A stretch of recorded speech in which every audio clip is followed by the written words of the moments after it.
Hey everybody, welcome back to my kitchen. I am getting ready to make some pork tenderloin for dinner tonight. If you have been here at my channel for any length of time, I've said that we have kind of a running joke, my husband and I, for how many recipes of pork tenderloin can we try.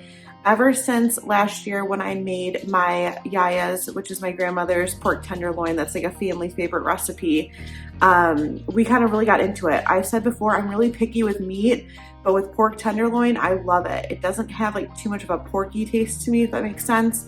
It's a really lean cut of meat and it's really tender. It's easy to cook. So we love it. So I'm trying out a new recipe tonight. I hope that it's good. So I'm gonna go ahead and turn you around and show you everything that we're gonna need for this recipe. All right, so I'm gonna go ahead and start over here with the spices that we're gonna need. We're gonna need some salt and pepper, some garlic powder.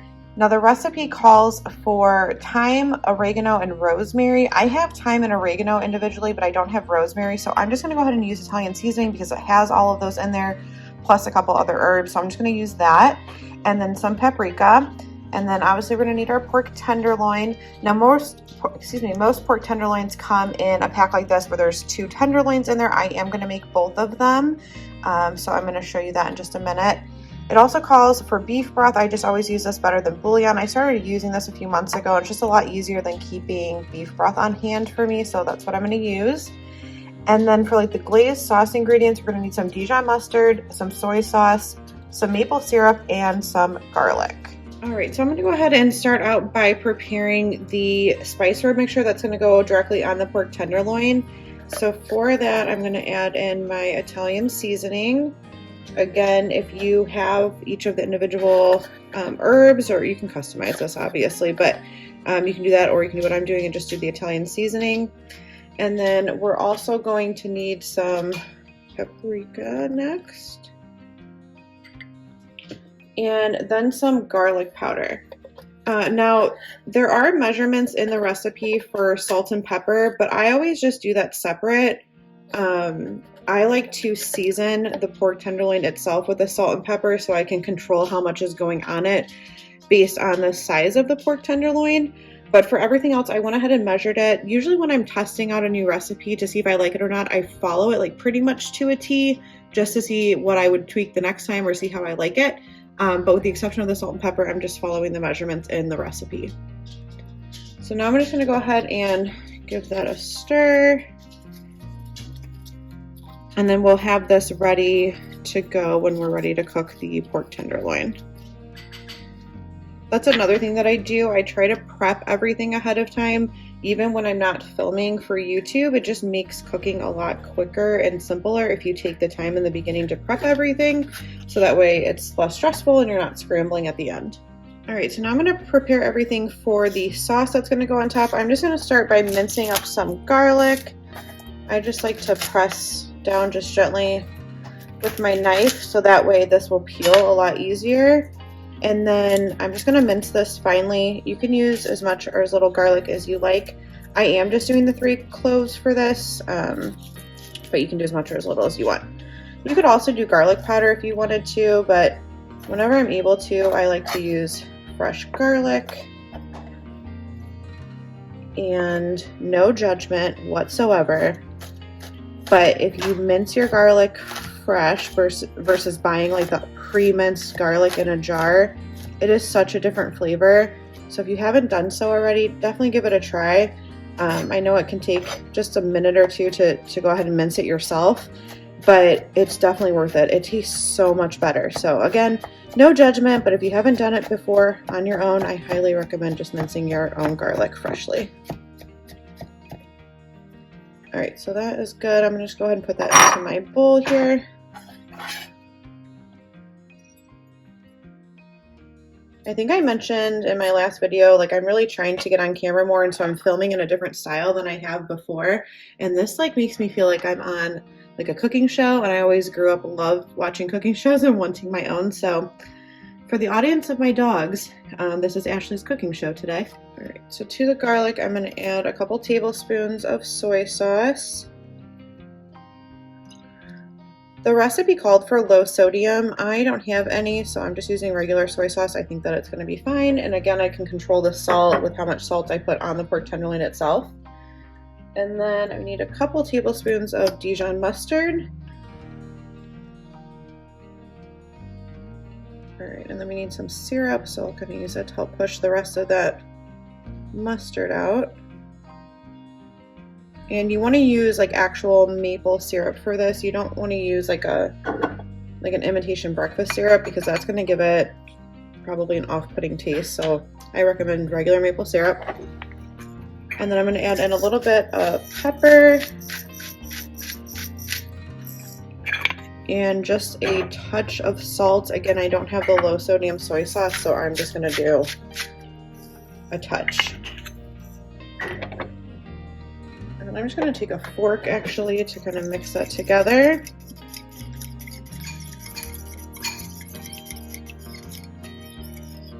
So now our sauce is all ready for when we need it. Okay, so here is one of the pork tenderloins. Like I mentioned, most packages are going to come with two, and I am making both. I have the other one set off to the side.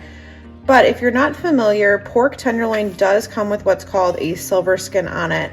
And you do want to remove this. I don't want this to intimidate anybody who isn't familiar with it, because it is pretty easy to do and it is pretty forgiving. So the first thing I do is, it looks so gross, but I kind of pull off some of this just like sinew off of it. And I also, when I'm doing this, remove like any excess fat. Now, pork tenderloin is a very lean cut of meat, but it is very tender, which is why it's called the tenderloin.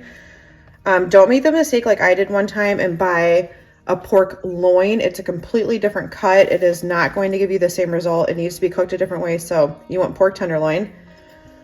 But to remove this silver skin, you want to take a thin knife. You can do any kind of knife, but if you use like a thin boning knife like this, it makes it easy. It's more flexible to get underneath the skin here. And so it's just called silver skin because it has a silvery look to it.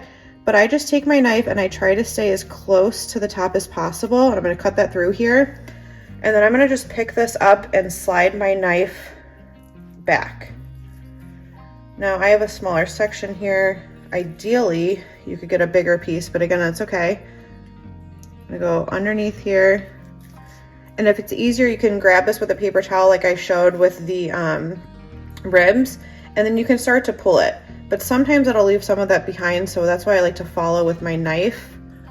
Hopefully you can see this well. Let me move this up a little bit. Just to cut that back. Okay, so I'm going to cut this piece off. So again, you just want to grab that off there. Slide your knife up underneath that section, and you're trying to leave as much meat as you can. Like, you don't want to take away your whole cut of pork, of the pork, but if some of it comes off, that's okay. And you just want to pull this back and then cut it off. And it's just in this one section here, like at the top of the pork tenderloin where you have the silver skin.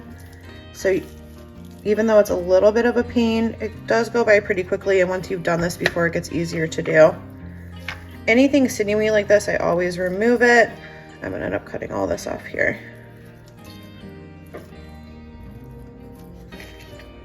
Just to make it easier. So here's that last section. Get my knife underneath, cut out, and then pull it back. This one I could pull back easily. You just want to be careful doing that because it leaves these little pieces here, so just want to cut those off. And that's it really for prepping the tenderloin. Now I'm probably going to trim the top of this, which I'll show you in a second, just to make it more uniform for cooking. But that's just a personal preference. You don't have to do it. But since they don't come with like a lot of fat, they're pretty easy to trim up. Now I'm gonna go ahead and cut this off. Let me pick this up so you can see it. There's a section at the top that you'll often find that you have here that's just like an overflow like flap. I call it the overflow flap. Not a technical term. But I cut this off so that way my tenderloin is more uniform here. And I don't let that go to waste. Usually what I'll do is cut that up and then cook it for my dogs, or depending on how much I'm cutting off, I'll just keep it for something different, for a different dinner. But these come pretty lean depending on where you pick it up from. You really just need to remove that silver skin. All right, so this is all done here. I'm just gonna cut this off with a flap. Okay, so down here at the end, you can see that there's just like a little bit of fat. You do not need to remove this, but I do. And I know fat is flavor, but like I've said a billion times, I am so weird with meat, mainly for the texture, so I just make sure that I get everything cleaned off so that way I don't have to worry about it when I'm eating. And if you think this is bad, wait until I cook chicken in a couple nights. How I trim chicken is just like, it's horrible. So, get that cleaned off. Okay, but if you're not neurotic like I am, all you need to do is remove that silver skin and then you are good to go. Now I'm gonna go ahead and do the second one, and then we will be ready to season this and start cooking, and I will meet you back here in just a minute to do so. All right, so now we're gonna go ahead and season the pork tenderloins. Like I mentioned before, I like to just do the salt and pepper on their own instead of putting it in the seasoning blend, but you can do it however you prefer. Kind of use my tongs to press that in. I don't want to touch it yet since I still need to do my salt and pepper on the other side. But after I do that, I'll just rub everything in well.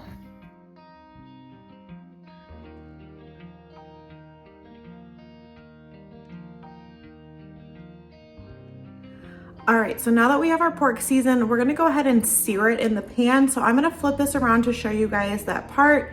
I'm probably gonna put some music to this because it gets a little bit loud when I'm searing, but you just wanna sear it on all sides of the pan, and then we are gonna finish it in the oven. So we're just searing it just to get some color, not to cook it all the way through, but let me go ahead and turn you around.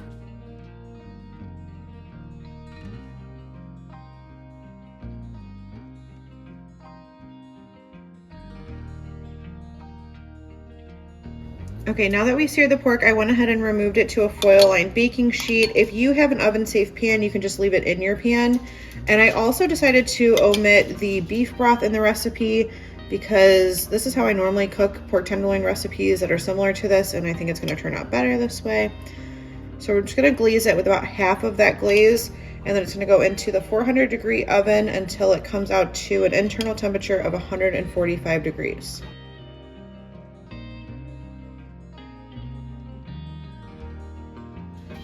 All right, so I went ahead and removed the pork tenderloin from the oven. Mine took 20 minutes.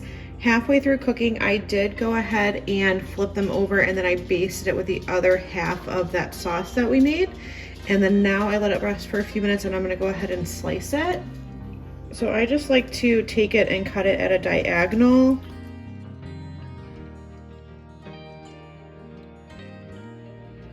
We are gonna have ours with rice. You could also serve this, mashed potatoes would be good, or a baked potato, anything that you like. Some good veggies. But we are ready for dinner.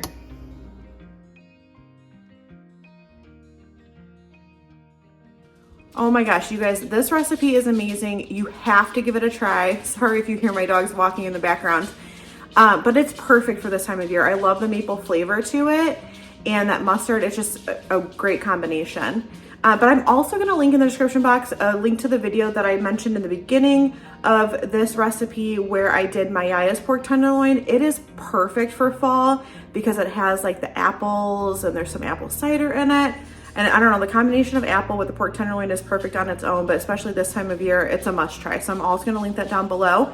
But I hope that you guys enjoyed seeing this recipe, and I will see you tomorrow in my kitchen. All right, so tonight's dinner recipe is going to be for a baked chicken.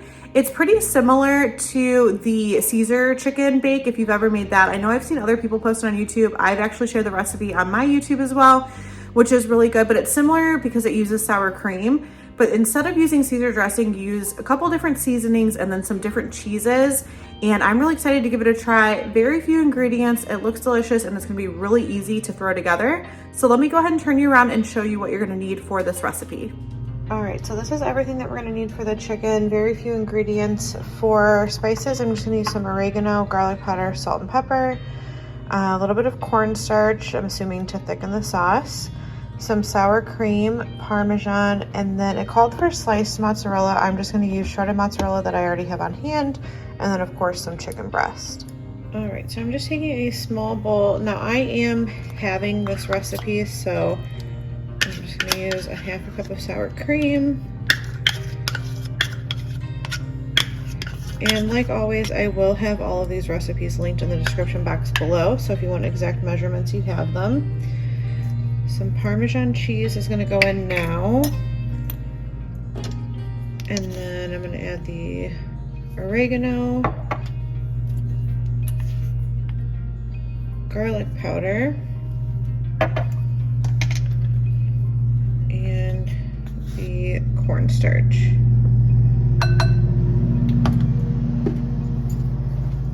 All right, so I'm just gonna whisk all of that together, or you can use a spoon, whatever you prefer, but just to get those combined. I almost forgot, you do also want to add your salt and pepper, and that's to taste. I'm just gonna add not too much salt because we're gonna have the cheese going in, and the Parmesan will be kind of cheese, excuse me, the Parmesan cheese is salty, but I do like a lot of pepper.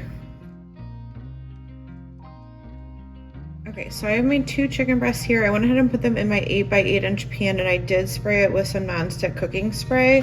Obviously, if you're making the whole recipe, you're gonna have more than just the 2 chicken breasts, but like I said, I'm having it. And then you're gonna go in with your mozzarella. Now the recipe calls for sliced mozzarella, but like I said, I already had this grated. So I'm gonna go ahead and put this on each of the chicken breasts.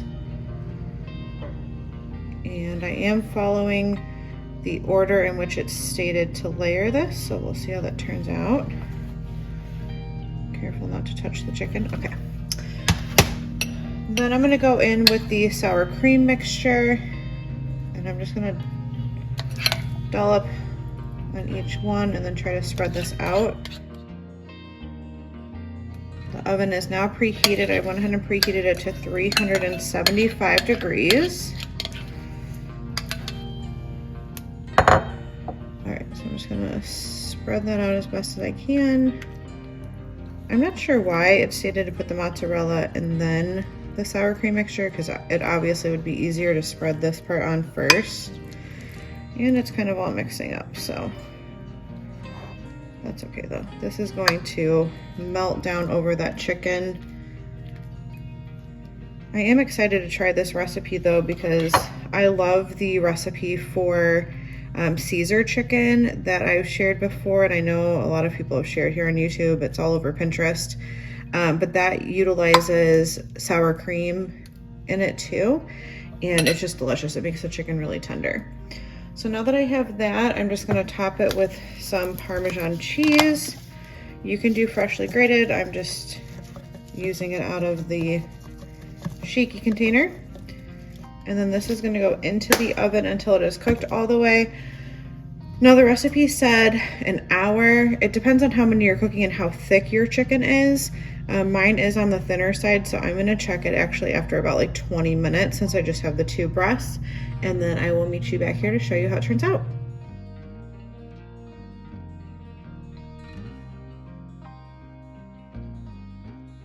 Okay, I think this might be my new favorite baked chicken recipe. This is so good. It is so full of flavor. I love like when cheese gets brown in the oven, so you get that on the top of this. The chicken is so moist. This was so easy to make. Definitely is a new family favorite. So let me know in the comments down below if you give it a try. All right, so for this week's fall dessert, I am making a marshmallow pumpkin pie. And I saw this recipe on Pinterest and I knew I wanted to give it a try because there's only a few ingredients in it and you don't have to bake it. So anything that I don't have to wait to cook in the oven is always good for me. Now we do have to refrigerate it for a few hours, but still you don't have to worry about cooking it and over baking or under baking, anything like that. So I'm gonna go ahead and flip you around, show you the ingredients that we need for this recipe, and we'll go ahead and get started. All right, so this is everything that we're gonna need for the pumpkin pie. So for seasonings, we're gonna need some cinnamon and some pumpkin pie spice, a little bit of salt. Then you're gonna need some pumpkin puree. You don't wanna buy like the can of the pre-made like pumpkin pie filling. You want it to be pumpkin puree. We're gonna need a bag of marshmallows, a pre-made graham cracker crust. You can make it yourself if you'd like to, but I just bought it pre-made, and then a container of Cool Whip. All right, so to my pie, you don't need one this big, but I don't have anything that I think is gonna be the right size. So whatever works best for you, just like a medium-sized pot. I'm gonna add in the bag of marshmallows. This is a 10-ounce bag. And then to that, I'm gonna add in 1 cup of pumpkin puree. And then our seasonings. So that's going to be 1 teaspoon of cinnamon, a 1/2 teaspoon of pumpkin pie spice, and a 1/2 teaspoon of salt. And then I'm gonna turn this on to a low, medium, low heat. And then we're just going to slowly stir everything together, and you're just gonna cook this until the marshmallows melt completely and everything combines and is smooth. And then while I'm cooking this, I'm letting my Cool Whip thaw. If you were, like, I just got the ingredients for today, so if you were planning ahead for this, you would just want to keep the Cool Whip in your refrigerator so that way it can be thawed and ready to go. But I'm just letting mine thaw out on the counter right now while I'm preparing this mixture. And I will show you what it looks like once it is all nice and smooth. All right, so now the marshmallows have melted down completely. Everything is nice and smooth. I'm gonna go ahead and remove this from the pan and put it into a bowl and let it come to room temperature. The recipe says it will take about 30 minutes, which is perfect because that allows my Cool Whip to finish thawing, and then we're gonna combine the two and finish off the pie. All right, so I let the mixture cool to room temperature, and now I'm gonna add in my container of thawed Cool Whip.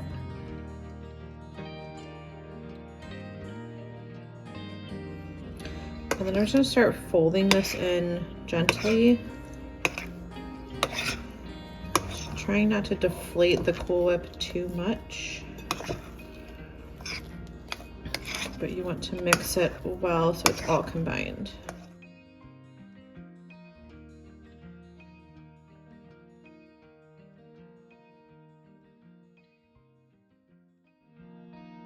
Okay, so now all we have to do is add this into our pie crust. All right, and then you just want to smooth it out to try to make it even on the top. And then this is gonna go into the refrigerator to set for about 8 hours. So this is something that you want to make ahead, but you don't have to bake it, which is nice. And I will show you what it looks like when it is all finished. You guys have to make this pumpkin pie. It is so good. You get that like pumpkin pie flavor, but then it's lighter in texture. I don't know, something with like the marshmallows and the Cool Whip. It is so good. And I actually took some of this with me to work, and one of my coworkers who does not like pumpkin pie and does not like marshmallows loved it. So if you have picky eaters and you want something new to try, I absolutely recommend this recipe. And I love that it doesn't have to go in the oven, especially at Thanksgiving when you have a lot of other things that you have to bake in your oven. This one you don't have to worry about. You can just mix it up and pop it in your fridge. But that's gonna be it for today's video. I hope that you guys enjoyed seeing these recipes. I can't wait to see you next week in the next one, and I hope you have a wonderful day.